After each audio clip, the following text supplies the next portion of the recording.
Sveiki visi, aš esu Martynas Nesavas, Rugsėjo 27 diena, šeštadienis Kauno Žalgirio Arena, UTMA.lt ir Stanionis Promotions, istorinis kovų vakaras jau beveik čia, turime tas paskutinėsias dienas ir žinom, kad nuostabų kovų vakarą, kur turėsime 2 titulinės kovas, kur turėsime ilgai apkalbėtą ir visų lauktą Dirkšio ir Kanišausko dvikovą. Ir viską vainikuos pirmą kartą per profesionalo karjerą Lietuvoje kovojančio Eimanto Stanionio dvikova. Ir šiandieną su manimi yra būsimasis Eimanto varžovas. So, hello Jabulani. Hello. Nice to finally meet you. Nice to meet you too. How's Lithuania treating you so far? How's everything? I'm loving it. I'm loving it. The weather is nice. The food is nice. So yeah, I can't complain. This is actually, as I mentioned in Lithuanian language before, this is fight week. So, you know, it's that top point which you can get to before the actual fight. Yeah. How you're feeling, you know, emotionally? Any nerves, jitters, or just excitement to be there and finally get to the point of a fight? Well, I must say that I'm looking forward to the fight. You know, I really can't wait. You know, it's been a long time coming. The nerves will always be there, you know, good nerves. You know, my coach always said that, like, when you have nerves, it means you understand, like, you're in the moment, you understand? So, yeah, I'm just excited, man. I just can't wait. Okay, nice to hear that. So, Jabulani, I wanted to start by your boxing career, actually, and just get the gist of it, to actually unravel it.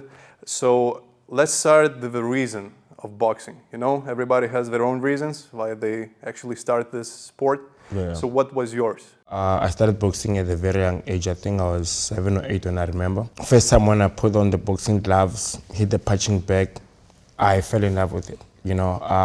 Yeah, then from then I just started boxing like my whole life until now. You know, everybody has that turning point when you start the sport, especially in boxing. You do it, you have a few sparrings, a few sessions. A few years maybe passes. What does that point for you where you felt that this might be your actual life path, you know? At first, like, my mom didn't want me to box. You know, she thought it was dangerous. You know, growing up, like, all I did was just going to school and then come back, take my bag, go to the boxing gym, you know? But there were times where, you know, when puberty stage gets and then, like, you feel like you're lazy, you don't want to do it anymore, but then somehow the passion was just too much, you know, so like it drove me to go back to the gym every time. Okay, so it was like the inner flame that drove you on. Like, yeah. Let's talk about your amateur career as a whole. Do you know the exact record you have in amateur boxing? I can't remember, but I think 70 or 60 something fights. I think I only lost 8 times, and then I was a former national champion, a bronze medalist from the Youth Commonwealth Games in 2011. Yeah, I really had a good amateur record. You know, looking at it from the outside, I think the highlight of your amateur career would be that bronze medal at Youth Commonwealth Games. Yeah, would you agree with that? For sure, yeah. What did it mean to you at that time, you know? Because when you're fighting at youth level, everything gets either very exciting or very boring, as you said yourself. Sometimes you just feel lazy. Yeah. But to have that achievement, you know, because Commonwealth Games is a big event. It's a competitive tournament. What did it mean to you at that time to get that bronze medal for your country? Every boxer can fight. And I think, like, only few can box who understand, like, the boxing. So for me, I felt like, this is amazing, you know. I must just keep on working because, like, the goal was to go to the Olympic Games. But then, I had to turn professional, you know. So yeah, it meant everything. I was motivated, to achieve, like, even bigger things in boxing. Do you feel like, because like how you said, do you feel like you're a student of this game, of this boxing sport? Do you feel like you're constantly trying to look into more, or you are just more of a performance boxing, I would say, who's trying to let it out or in the ring?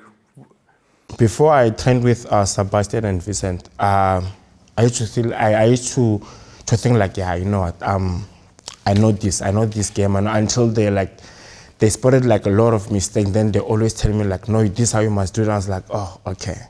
So like I would say that I'm a student of boxing. I learn every day. So yeah. You said you, after your amateur career and your aspirations to actually going to Olympics, you said you had to turn professional. How did that transition happen, and what were the reasons behind that? So what happened was I had to graduate my like in my high school, and then after that, then I had to move from my hometown to Pretoria, where I'm based now. I had to study like university, and then because I still wanted to box, so like I had to find like a boxing gym that was close by. Lucky enough, a friend introduced me to Sebastian Rothman. That's when I started my professional career. Yeah, and then from then I trained with Sebastian and Vincent Halliday. So far, your professional record is 16-2, 8 KOs. So that's the statistics. But let's look behind those, because they don't actually tell all the story behind it. You have won continental belts from a few organizations in a few weight classes in Africa. Yeah. You had your major victories. You had a few losses, which happens to almost all of the boxers. So that's no surprise here. But if we talk about victories, sometimes not the belt is the most satisfying victory, but sometimes there are different stories. But looking through the perspective of your professional career, which moments would you count as the major victories for you? When I won my first WBA Pan-African title, yeah, it was a big moment for me. It was a big victory, and it was not because of the belt, but the opponent that I was fighting. You know, he had like more experience. You know, he was a national champ, and I think I only had just 6 fights. He had like 20-something fights, I think. So like for me winning that, and then I was like, yeah, this is my spot. I belong here. So victories and then 2 losses. One of them was against Tulani Mbenge, if I'm trying to pronounce it correctly, who is, I think, a current IBO World Welterweight Champion. Yes. Losses is actually sometimes a turning point. Either you grow, either you stagnate. True. But for you, especially knowing the level of position you actually had to face and the loss of that caliber, what was it for you internally? You know, was that a driving factor for you to improve? How does the loss change you? That's the main question I think I'm getting to. That's a good question. I must say that I'm blessed that I have a team like I have. You know, I feel like experience played a big role in that fight. You know, he was a former world champion. You know, I was still coming up. No excuses. And then yeah, everything, I think for me, like that fight was a learning curve, you know. He had more experience, like I was still coming, and then like I didn't understand much about boxing, I must say, you understand. After the loss, and I was like, you know what, I sat down with my team, and then they were like, no, we're not gonna, I remember Sebastian said, I'm not giving up on you. We're gonna go back to the drawing board, and then we're just gonna work on the mistakes, and then we go on to the next one. Almost all of your professional career, you have fought in South Africa, locally. Like majority of the fights, almost all of them. I think there's 2 points to talk about there. One, let's start this one. Do you feel that actually going out to a foreign country, like here in Lithuania, is a challenge in itself, because you have been accustomed just, you know, the majority career you fight in your home country? Does that present a challenge to actually go out there and fight in a different atmosphere, maybe different style? I'm a warrior, you know. I believe I'll fight anywhere, like any planet I'll fight, you know, like for me. But then what I would say is that sometimes it is a challenge, you understand. You have like the crowd against you sometimes, but I believe that like when people love boxing, understand boxing, and then like they're fair, then they will actually like cheer like on the right guy, you understand. So, but I wouldn't say like it's much of a challenge, but because I'm a warrior, so I believe I can fight anyway. as you can feel, we're shifting more and more towards the fight. Yeah. Actually, the other side of fighting majority of your career in your home country, I think you get into the style of the country, of the fighters, of yourself, and actually getting into that zone overall. How would you describe, I think, the style you have faced the majority of your career? Because some guys are different, some guys are not, but the overall theme is there, I would say. For sure. And how would you describe your own style matching up against them? I would say it depends, like who I'm fighting. I think like it's all the same, you know. Yeah, it's all the same. Okay, all the same about opponents, right? Yeah. Not all about all the same about you, right? Yeah. So about you, how would you describe your own style? You know. My own style. Yeah, your own style. Are you a counter puncher? Are you a Mexican boxer, Mexican style? What was it, in your own words? Let me say it depends, like on the opponent. You understand? So you adapt. Yeah, but I adapt easily. I would say that I use my reach very nice. I wouldn't reveal like everything, but then yeah, I'm just like, I'm smart in the ring. You know, from my perspective, as I see it, it's only one man's opinion, but I think you are, I would say, a pretty good counterpuncher. That's your one. Thank you. One point. Yeah. The second is adaptability. Yeah. That's true. One other, I would say, awkwardness in the ring, because sometimes from the outside it can look awkward. How you move, how you counterpunch, how you choose the angles, and that sometimes gets a wrong opinion from outside, I think. Because if you fight awkwardly, not traditionally, it doesn't appeal to some eyes. But when you are in the ring, it gets hard for the opponent. True. Because you don't know what to expect and where. True. Yeah. So getting from that, do you think that you can present those problems to Stanionis in the ring on Saturday night? For sure. Yeah, I'm 110% for sure. Yeah, it's gonna be a good fight, honestly. I don't wanna lie. You know, like I said, like in one of the interviews, like when I saw like the first post, so I went through the comments. Yeah, it was crazy. They were saying a lot of things like, I'm gonna get knocked out first round, third round, and I'm like, yeah, that's the energy I need, you know, because, I mean, like, he's the bigger name, you know, I'm the underdog, so like, but then like, I'm here to prove that, hey, I'm the big dog, yeah. I'll want to get back to this whole underdog theory and etc. But Stanionis, let's talk about him a little bit. What is your, like, you know, when you first heard that you have an opportunity to actually fight him, then the talks were going, discussions. What was your first impression? Have you heard about him previously? Did you know anything about him? Sorry, his fights maybe? Well, yeah, I know him. I think I saw when he fought Boots. So when I heard about the name, I was like, yeah, I couldn't, is the offer I couldn't resist. You know, like I went to my team and then hey, this is what it's happening. I got an offer that I must fight Eimantas. Then they both like, yeah, let's get it. I think it's time now. It's the right time, so like, let's take it. So yeah, it was for me, like it was more excitement that, yeah, this is an opportunity that I can't lose, I can't miss, so like I must grab it with both hands and then I must. Do you think it's an, I would say, awesome stylistic match for you guys in the ring? Because Eimantas is I think in his professional career is a true pressure fighter.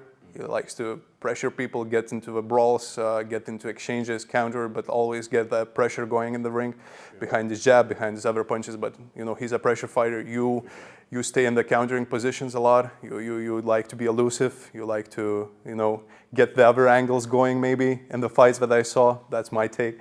Do you think it's a good style matchup because you get two guys which are actually, in my eyes, different in some ways, but they like match each other because one's to get going first, the other might get a step back. Do you get that feeling that you are nicely matched stylistically against Stanionis? For sure. I believe like as a professional boxer, when you in a training camp, you study your opponent, and then you prepare him like accordingly. You understand? So like I think his style matches mine. You understand? I want someone who comes forward, someone who pressures me. So it matches perfectly.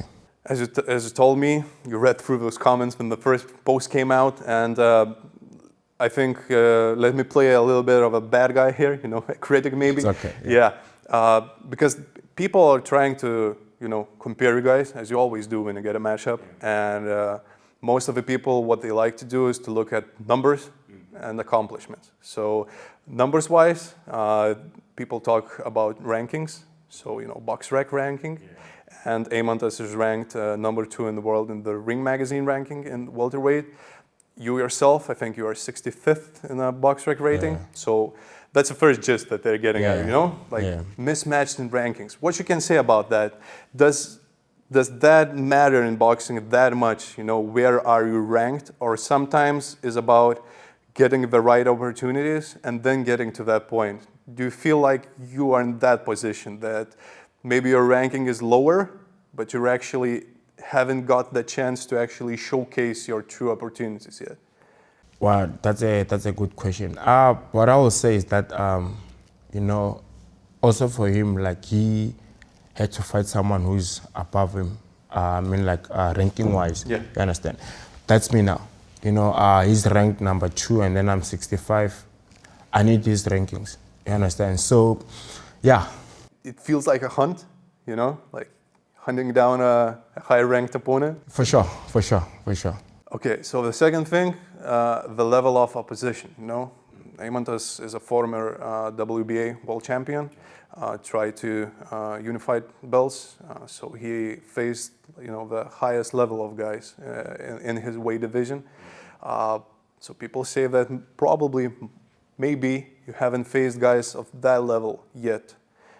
Would you think like that? Nah, I think I've said it before.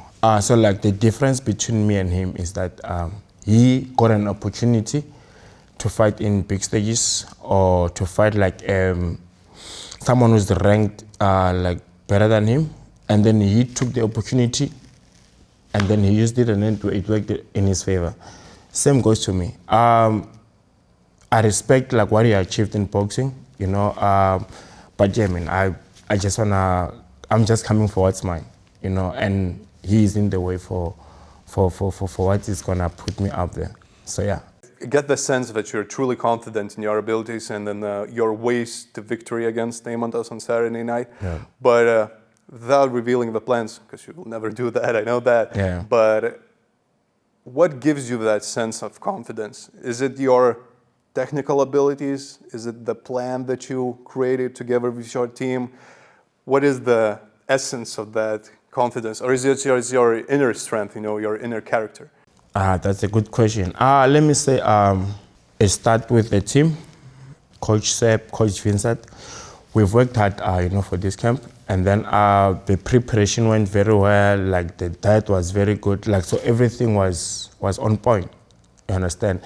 So like that, and I also believe in my skills. I believe in my talent. And I worked hard for this fight. So that's why I will say like that's why I get my confidence. You said previously that you like to adapt in the ring, but do you see that clear path to the victory? Do you have that visualized or created it with your team on a drawing board?